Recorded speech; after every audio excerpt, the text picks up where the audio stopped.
queridos, muito bom dia. Nessa segunda-feira a gente tem uma palavra especial para aquelas pessoas que se sentem sozinhas, que são viúvos e que são viúvas.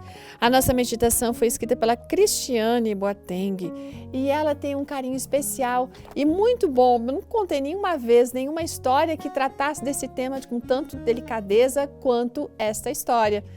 Eu sei, você de repente conhece uma mulher que é viúva, talvez você seja uma pessoa nessa condição, um viúvo, né? Mas é muito encorajador a gente ver que em toda a Bíblia Deus mostra compaixão por aqueles que estão nessa condição, especialmente as mulheres que perderam seus maridos.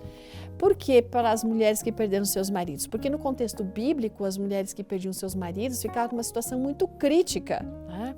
Então Deus estabeleceu provisões para elas, econômicas, sociais, para que elas tivessem segurança, certo? Isso tanto no Antigo Testamento, e você pode ver lá em Deuteronômio, capítulo 24, no capítulo 26, no livro de Ruth também tem, e assim, para que elas não ficassem sem ter algum tipo de suporte. Mas lá no Novo Testamento, as viúvas também eram pobres, estavam vulneráveis, e Jesus mostrou exatamente que era necessário cuidar das necessidades delas.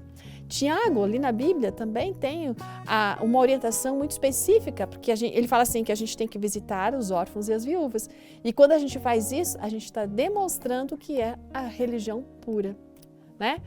Hoje, há famílias de viúvas que não podem ou melhor, tem famílias viúvas que não conseguem sustentar, né? Mas a gente precisa encorajar essas pessoas para que elas ajudem. Uma pessoa que está nessa condição, ela precisa de amparo.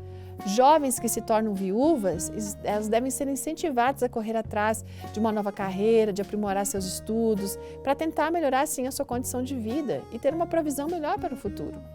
Em situações em que as viúvas não precisam de suporte financeiro, a igreja deve prover apoio profissional e pastoral, né? Há também aqueles casos em que elas precisam lutar por aquilo que é direito delas, né? E a gente aqui não está mencionando tantos homens em função da realidade, né? Que às vezes é muito mais fácil um homem conseguir se reajustar do que uma mulher após esse momento, né? No sentido financeiro, não digo no sentido emocional.